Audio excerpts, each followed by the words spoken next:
Kottayam Changanassery തെങ്ങണയിലെ ബാറിലും Kottayam railway സ്റ്റേഷനിലും ആക്രമണം നടത്തിയ ഗുണ്ടാ സംഘത്തെ റിമാൻഡ് ചെയ്തു.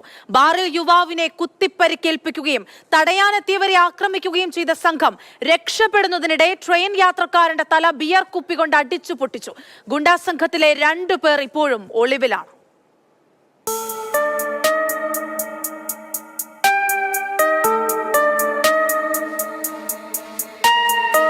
കഴിഞ്ഞ ദിവസം രാത്രിയാണ് സംഭവം.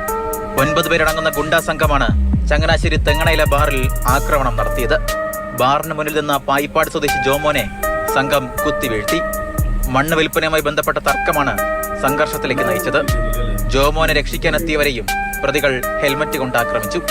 ജോമോൻ കോട്ടയം മെഡിക്കൽ കോളേജ് ആശുപത്രിയിൽ ചികിത്സയിലാണ്. പോലീസ് എത്തും മുൻപേ സംഘം രക്ഷപ്പെട്ടിരുന്നു.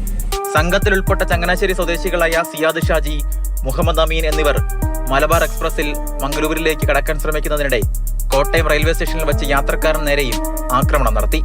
വാതിലിന് സമീപത്തു നിന്നും മാറി നിൽക്കാൻ ആവശ്യപ്പെട്ട യുവാവിനെയാണ് ഇരുവരും ചേർന്ന് ആക്രമിച്ചത്. പ്രതികളെ റെയിൽവേ പോലീസ് അറസ്റ്റ് ചെയ്തു. തൃക്കൊടിത്താനം പോലീസ് നടത്തിയ പരിശോധനയിലാണ് ചങ്ങനാശ്ശേരി സ്വദേശികളായ സാജു ജോജോ, ടോൺസൺ ആന്റണി, കെവിൻ ഷിബിൻ, ബിബിൻ വർഗീസ് എന്നിവരെ അറസ്റ്റ് ചെയ്തത്. പ്രതികളെ കോടതിയിൽ ഹാജരാക്കി റിമാൻഡ് ചെയ്തു. 2 പ്രതികൾ കൂടി ഒളിവിൽ തുടരുകയാണ്.